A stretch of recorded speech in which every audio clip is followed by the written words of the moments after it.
Shabbat Shalom, Mishpacha. This is Rabbi Simon. Okay, to give you an update of the picture presently in the war between Ukraine and Russia.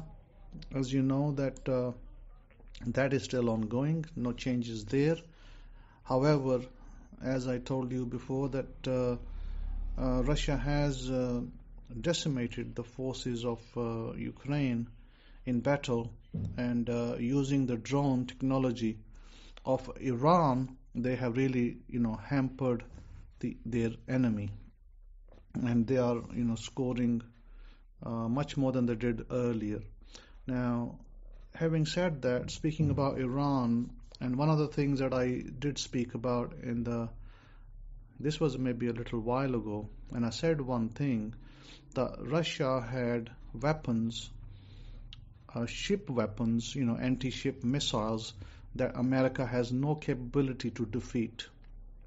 I think I mentioned this maybe 4 or 5 years ago, that this is one area that America as a nation or as a system, of war, they do not have the capability to defeat Russia's anti-ship missiles. Now, the war that's going on between Gaza, Israel, and now between Yemen and America and UK.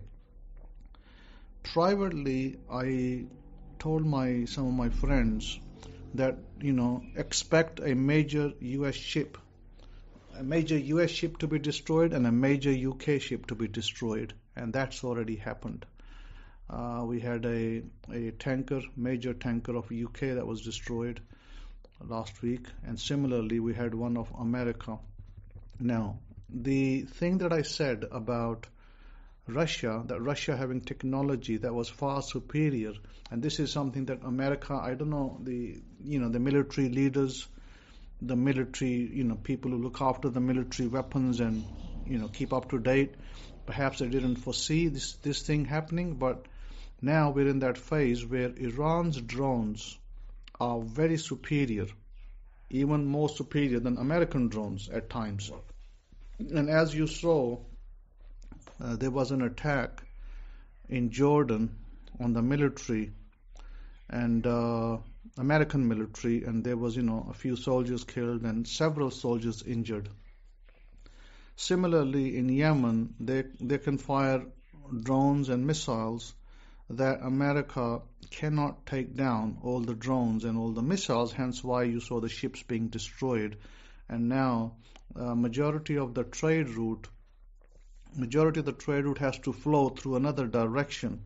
Now, this means a number of things. Number one, as I was speaking last time, that Egypt collects about $2 billion of revenue through these ships, token tax and all that, when they pass through the Suez Canal.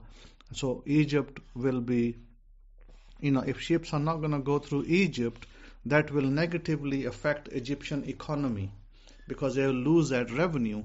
Similarly, price of goods in Israel, especially food and other goods, has gone up dramatically because of the result of this war, ongoing war. This is why I said that the decision for Benjamin Netanyahu, or Bibi as he is known, the decision for Bibi was absolutely, even militarily that decision was so bad that this will be written in history, by the way. This will be written in history with the decision he made. And he will be ousted very soon, because he made a very, very bad decision to enter Gaza and to attack Gaza and to then, do what he did. And clearly, he has resulted in an absolute abysmal failure. He's proven that he's not a good leader. And I have said this before, that some of Israel's leaders are absolutely corrupt, and they are bankrupt of any God-given righteousness. They don't have any righteousness in them. They do not treat other people like human beings.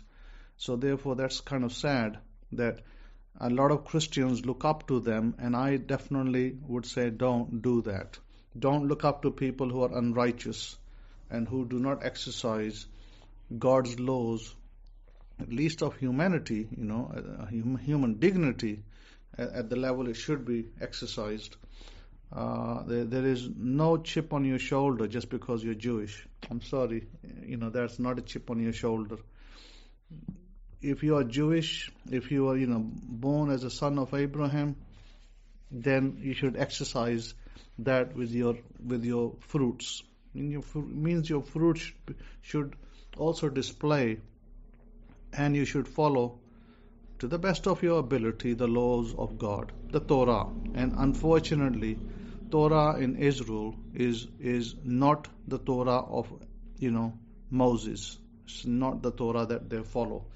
So everything is twisted and turned to their own means and ways to benefit themselves, and there unfortunately seems to be little to no righteousness present, and it seems to be a lot of hostility, and there seems to be no merciful attitude towards foreigners and people who maybe are living alongside them, and that's kind of a sad part.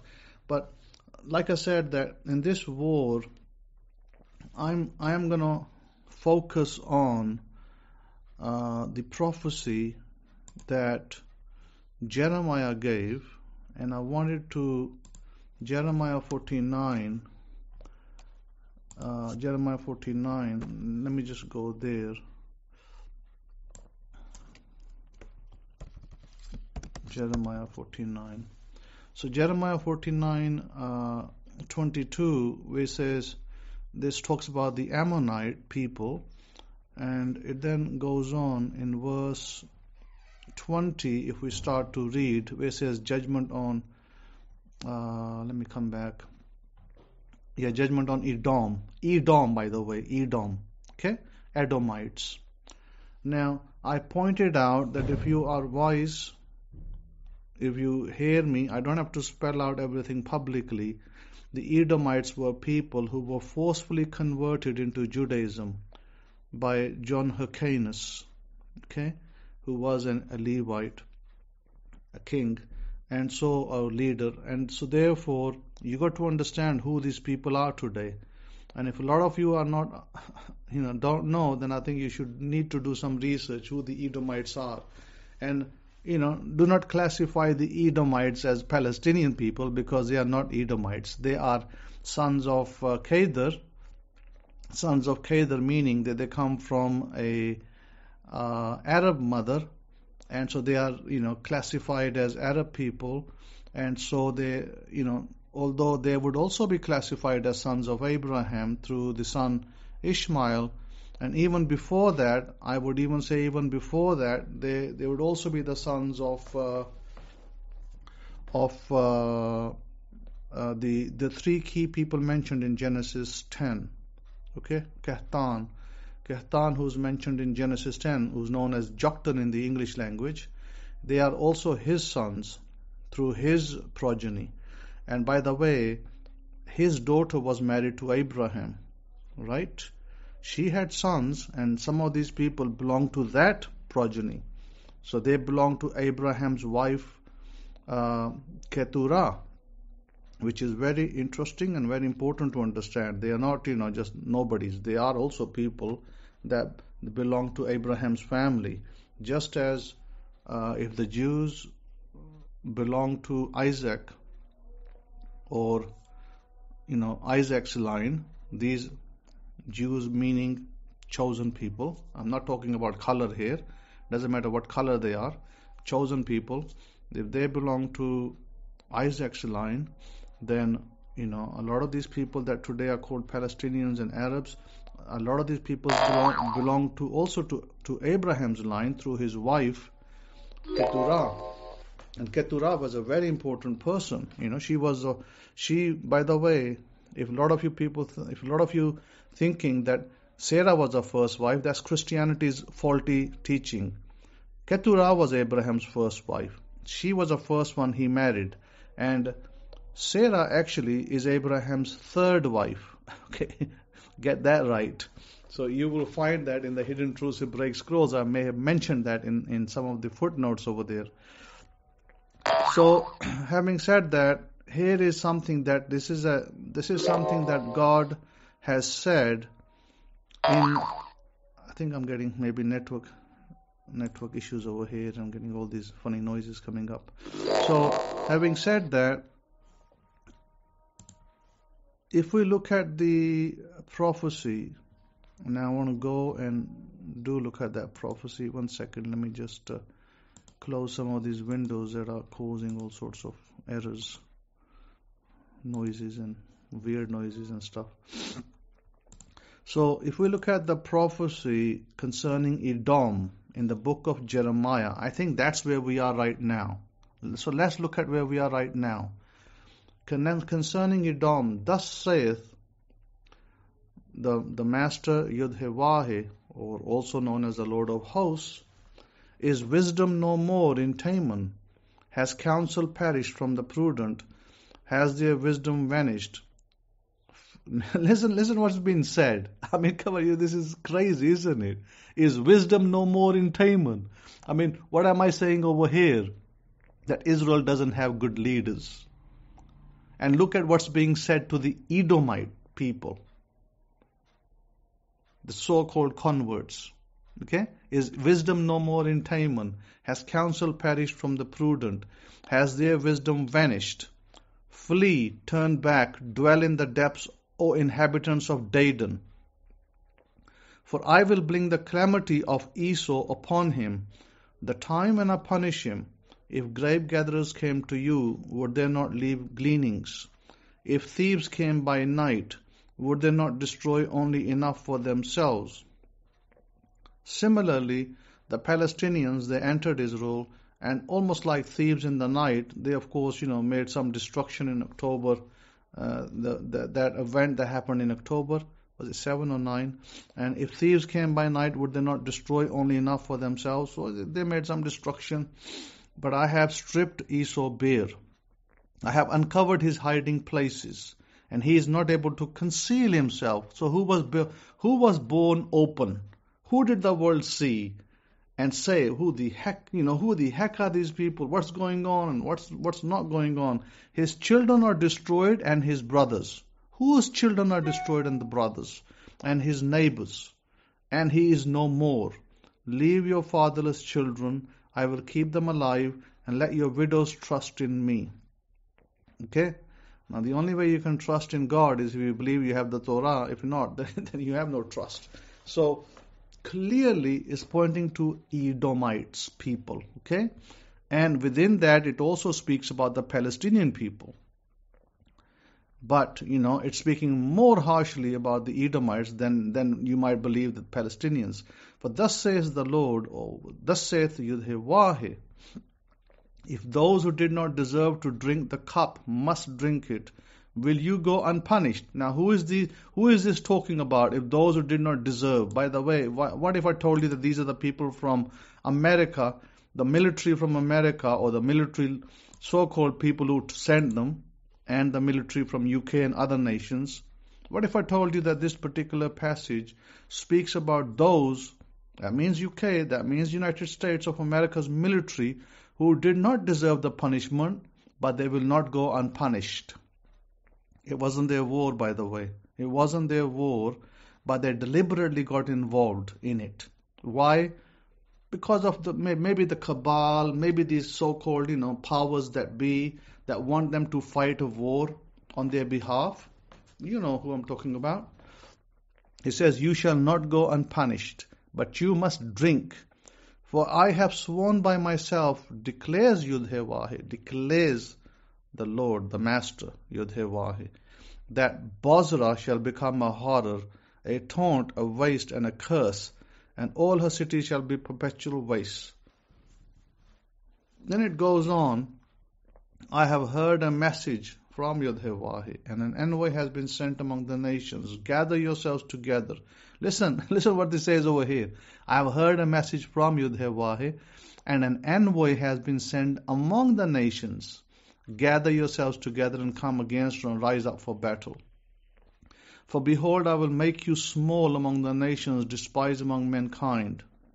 The horror you inspire has deceived you, and the pride of your heart, who you live in the clefts of the rock. By the way, Palestinian people are just a bunch of people. They don't live in the clefts. What's the clefts of the rock? These are like stars, up there, space. So that's what it's talking about. But the Palestinians don't have satellites up there. They don't have space stations. Who has space stations? Who has satellites? Who you live in the clefts of the rock, who hold the heights of the hill, though you make your nest as high as the eagles, I will bring you down from there, declares Yud-Heh-Vah-Heh. Now this is actually a prophecy given through the prophet Jeremiah long time ago. It says Edom shall become, it doesn't say Palestinians will become a horror. It says Edom shall become a horror.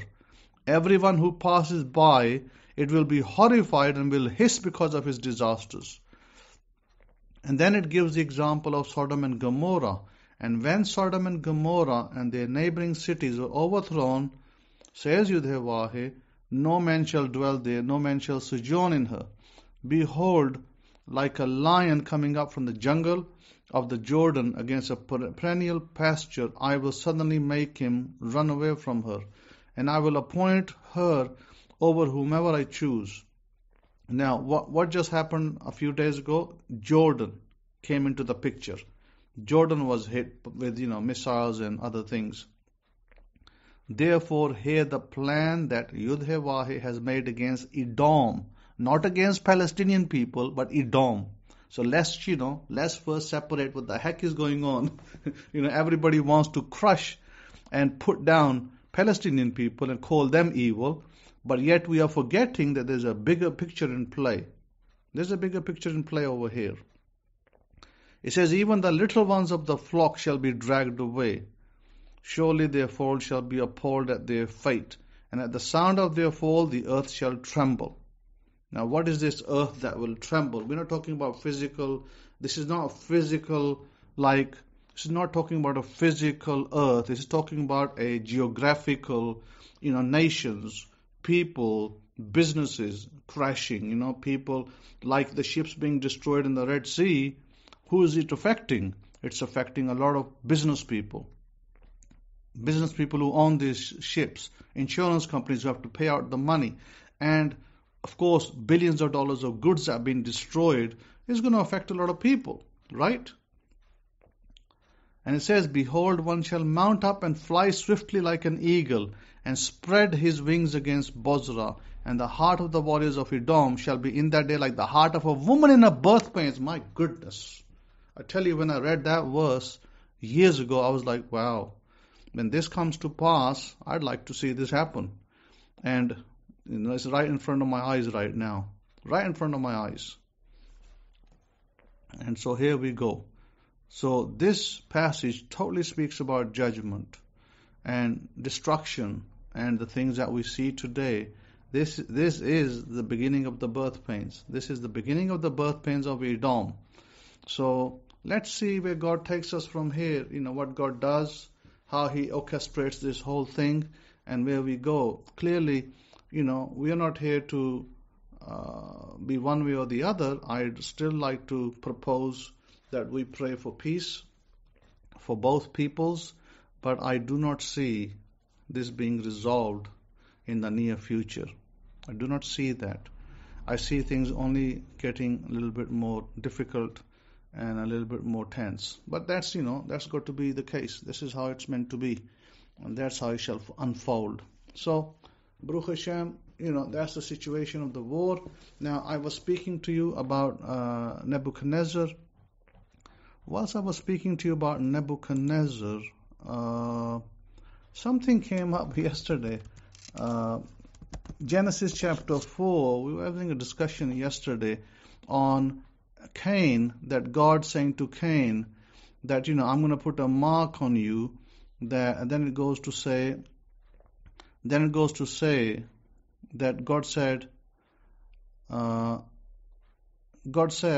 that it says that then Yud-Heh-Vah-Heh said to him, not so, if anyone kills Cain, vengeance shall be taken on him sevenfold. And Yud-Heh-Vah-Heh put a mark on Cain, lest anyone found him should attack him. and Cain went away from the presence. And so somebody asked the question, who killed Cain? Or Cain was not killable, something to that effect, that he couldn't die. So they asked me this question, that who killed Cain? And they said, but Cain wasn't supposed to be killed. But I said, where does it say it wasn't supposed to be killed? I said, yes, so what happened was that God put a mark on Cain. According to the Midrash, it was some kind of a horn. A horn was put on his head, or horn grew out of his head in some way or fashion, maybe like a unicorn. And apparently it was Lamech. Lamech was the one who found him. He thought it was a beast, and he shot him down. Like he, took his arrows, bow and arrow, and he killed him, because he didn't know it was Cain. He thought it was some kind of beast. So Cain was killed. Now the question arose that but Cain was not supposed to be killed. And I said, no, that's not the case. What it does say, what God did say, is that if anyone kills Cain. So if it says if anyone kills Cain, mean that he can be killed. But the vengeance shall be on that person sevenfold. In other words, Lamech will bear the consequence of killing Cain, and that would have happened. And then it says, and Cain went away from the presence of Yahoshua and settled in the land of Nod. And I spoke about in the Hidden Truths Hebraic Scrolls where the land of Nod is, etc. All of that is covered in there in the footnotes. So that's the kind of answer to that question. But we were looking at it. We were looking at Cain and Abel as figuratively, symbolically, not literally. Now we come back to the symbolical side of Cain and Abel. So Abel, one of the questions that's asked is, why was Cain's offering not accepted and Abel's accepted? So Abel brought the sheep, and he brought the first fruit of his flock, whereas Cain brought his fruit of the ground, which you can translate into vegetables or whatever. He brought vegetables, maybe brought potatoes, maybe brought sweet potatoes, maybe brought, who knows, radishes, we don't know, but it's some kind of fruit of the ground. It doesn't say it was a fruit of the trees, but it was a fruit of the ground. So it means something that grew in the ground, inside the ground. So you can figure out what grows inside the ground. Yams grow inside the ground, potatoes grow inside the ground, sweet potatoes grow inside the ground, carrots grow inside the ground, things like that, radishes, etc. So my point was this, that let's take this symbolically, let's take this in a shadow way, not take it literally. So Abel would be, so here Cain, the ground would be your mind, fertile area, where whatever thoughts you plant into it, it will grow that. Okay?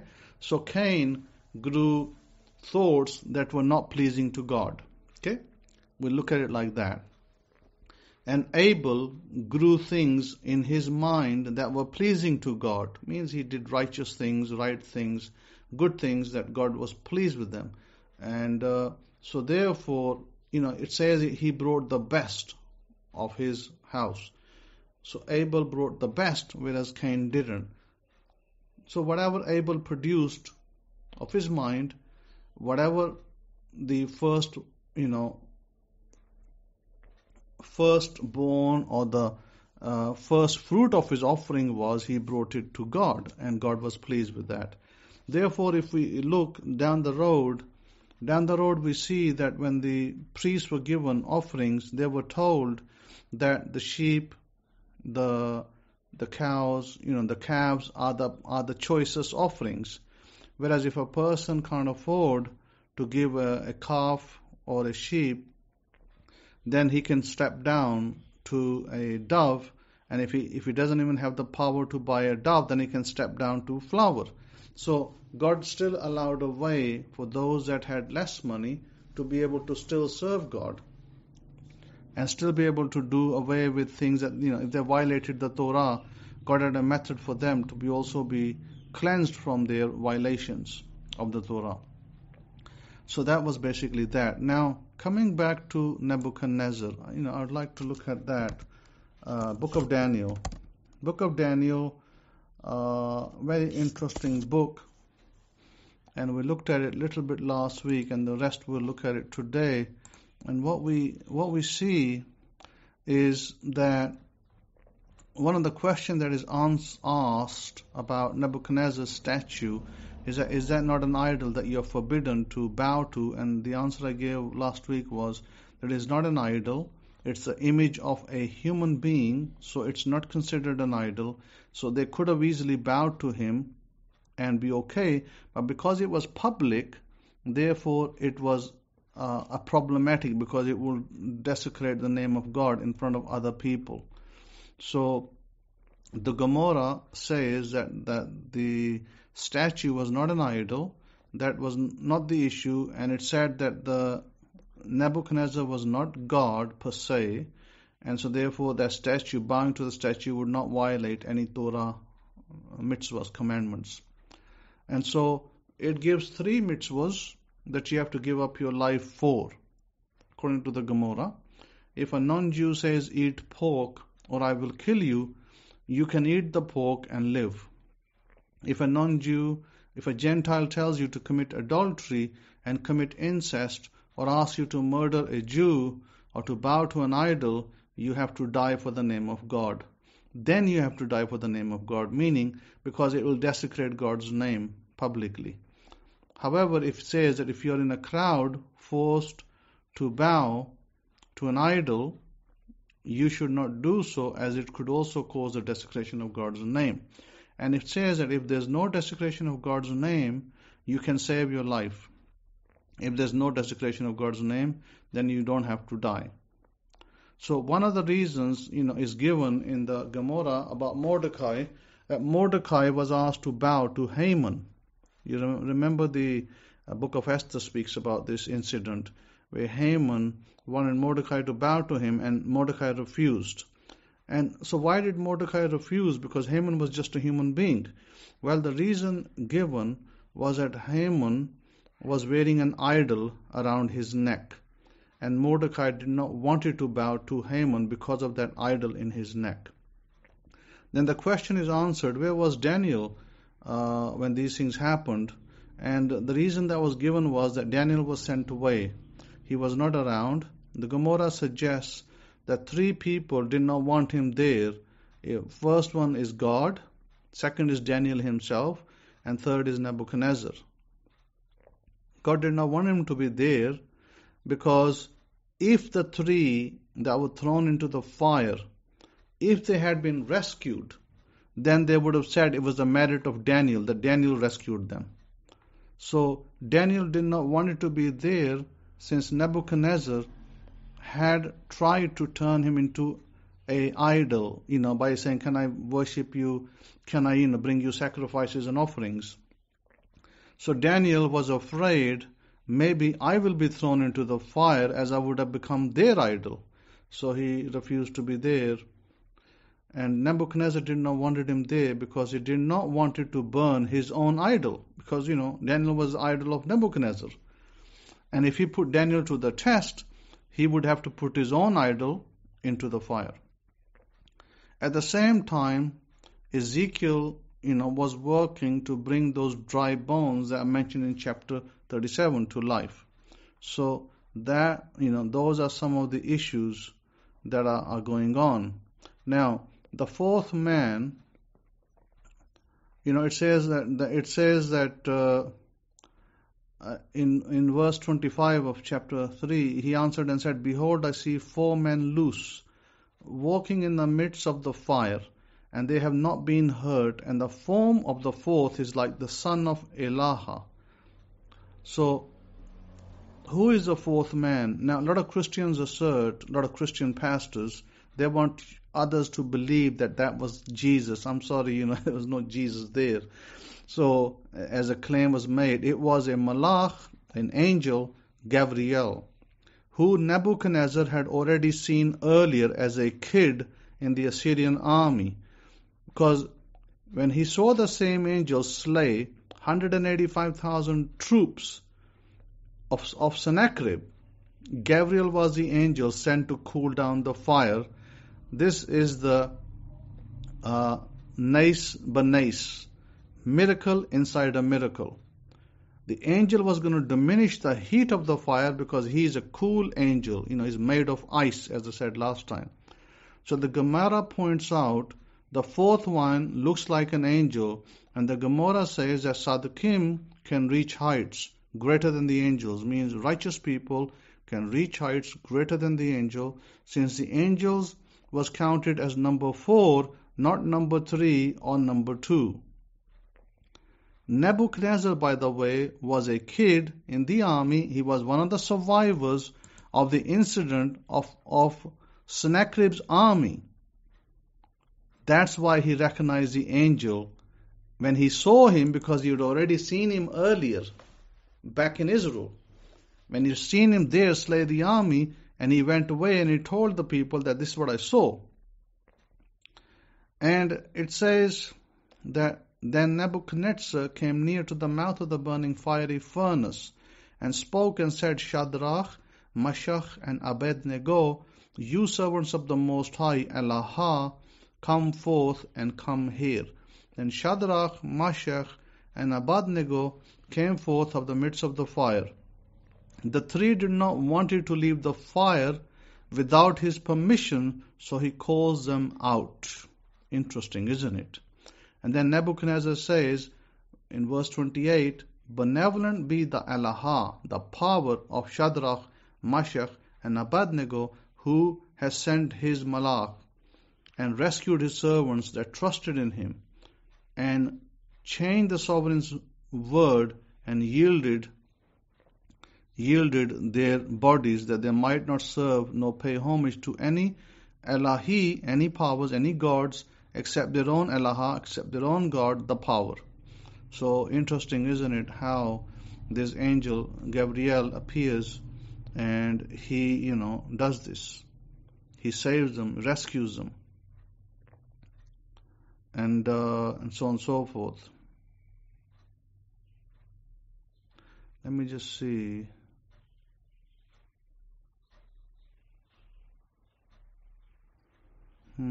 Okay. So that's basically the end to the tale there. I just wanted to make sure that you understood that. Now, talking about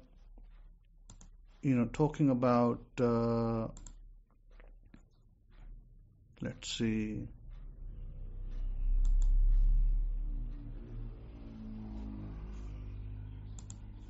Let us see what other question came to me. I don't think any other questions came except just discussions. But I wanted to just point out that in terms of the law of the Torah, many things are mentioned in the law, and much is said and much is read into the law. And although, of course, there's a literal interpretation, but there's also many other interpretations of the law. And so I've given you the interpretation of how shall I say it, of manifesting law, how to manifest things as well. One of the ways that you can do things, and by the way, this is also pointed out in our law, is that if you want something in your life, then I think I may have said this last time as well, I'll just repeat it, that what you do is you write it down. You get a post-it note or a index card, whichever you have available, or any other piece of paper that if you don't have these, you can take one from the copy and cut it out, and you write on there what you want. You write your desire, like you might say, I intend to have, then whatever the sum of money that you desire. And you write it down, and then you just put down on there, it is done. And you just look at that twice a day, and then you let God work His magic for it to come to you. But you have to look at it twice a day so that you know exactly what your intention is. But your intention must be very clear. You can't just say, I like to have lots of money. That's not a good intention. You've got to be very exact, very specific about how much is lots of money to you. Is it $1 million? Is it 5 million? Is it 10 million? Is it 100 million? You need to be exact about that. When you're exact about that, one of the things I encourage you to practice to prove that this works or doesn't work. One of the things I'll ask you is to take a small object. First manifest a small object, like you might say, maybe it's a cup of coffee, maybe tea, maybe a bar of chocolate, what you call candy, something small. So you can write down, my intention is to have a bar of chocolate, okay?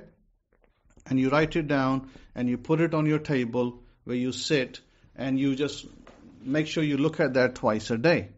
And if you do that, then you want to see how long it takes for you to manifest that bar of chocolate. Okay? Try that. Test that out. Test the theory.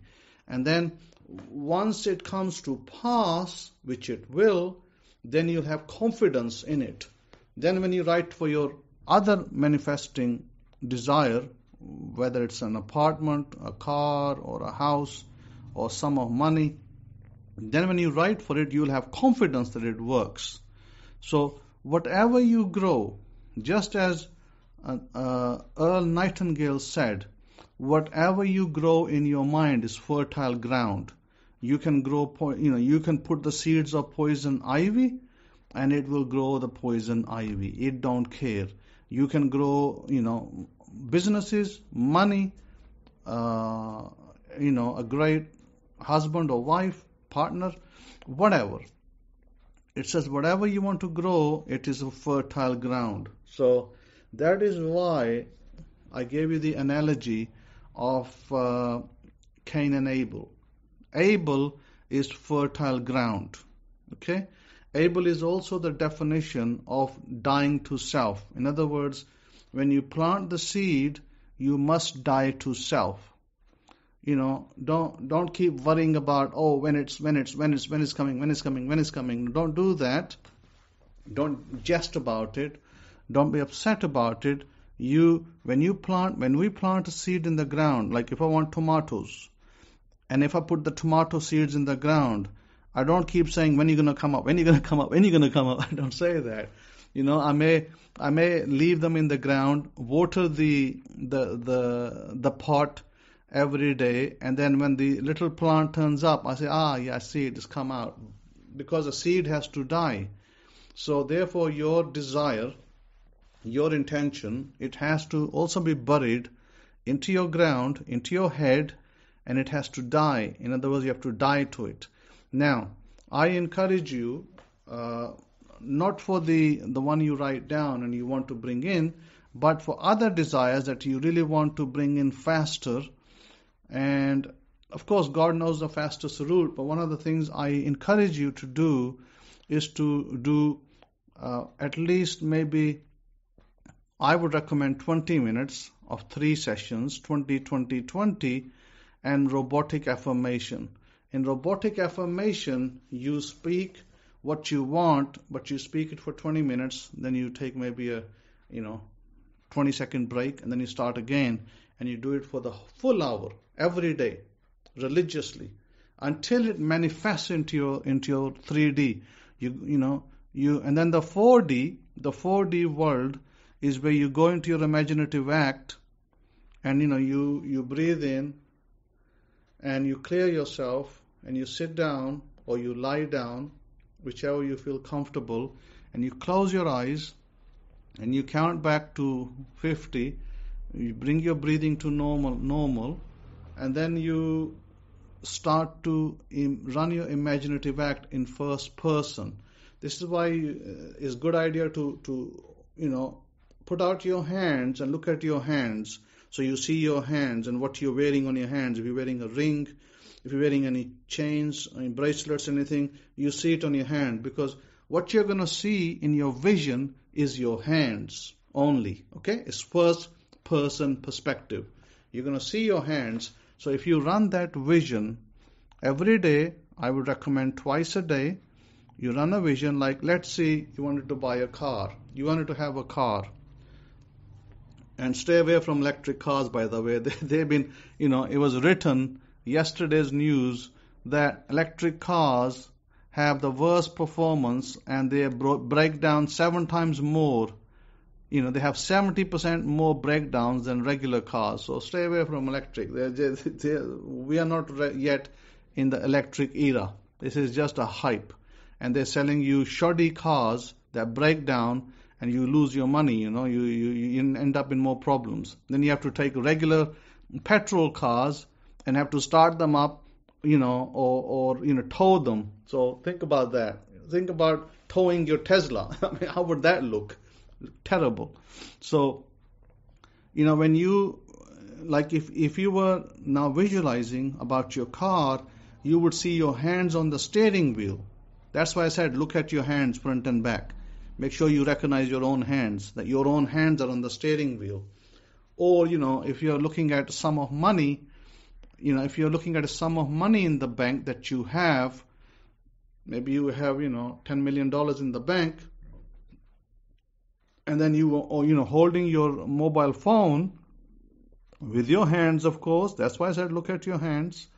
And then you're seeing that balance. And focus on the balance. Continue to focus on the balance. Don't give up focus. Focus on the balance for 30 seconds or more, and then repeat it. Then continue to repeat it. Repeat that scene 8 to 10 times, and it will embed in your mind. When you do that every day, it will embed in your mind, and you will produce, and God will make the fastest route available to bring that money or that car or that apartment that you saw in your visualization, in your imagination. So definitely try that. Okay, that'd be great. Now, I think somebody asked me, and I think maybe I will give something over here regards migraine treatment. People are having migraines and they immediately go for tablets, painkillers and stuff. My recommendation is, if you're having migraines, then that means that there are things that you worry about. And of course, as human beings, we do worry about things. So, first of all, try to cut down your worries, because it builds up heat in your liver. Liver heat, we call it liver fire in the Chinese medicine, traditional medicine, TCM. And with liver fire, what happens, it ascends. And when it ascends, the heat, it goes to your temples, and that's where you feel your migraines. So if you ever get that problem, try not to do worrying and things like that. Secondly, what you can do is, one of the things is that you can have maybe eucalyptus oil, maybe camphor, essential oil, and you want to massage the back of your nape of your neck, just above the nape of your neck. There's 2 sensitive points there, just under the nape of your neck, under your, in your occiput region. You want to massage them, and they are really helpful with your headache. And that part, and also the front part, where your headache is at the temple, you want to massage that area using that oil, and that will help you. Okay, so that's one of the remedies I wanted to give you. Other than that, I'm not going to get into anything else at this point, but remember to continue to do the exercise of the $3 million I gave you last year, that you have $3 million in your account. Now you're about to spend it. So you see the $3 million, you continue to see that balance, focus on it, hold it for 30 seconds, and then go back and hold it again. And now you decide what you want to do, where you're going to invest it. Run that exercise every day, okay? So with that, I want you to have a wonderful Sabbath, wonderful week ahead. Until next time, I would like to say Shabbat Shalom to you. And Shalom, Shalom.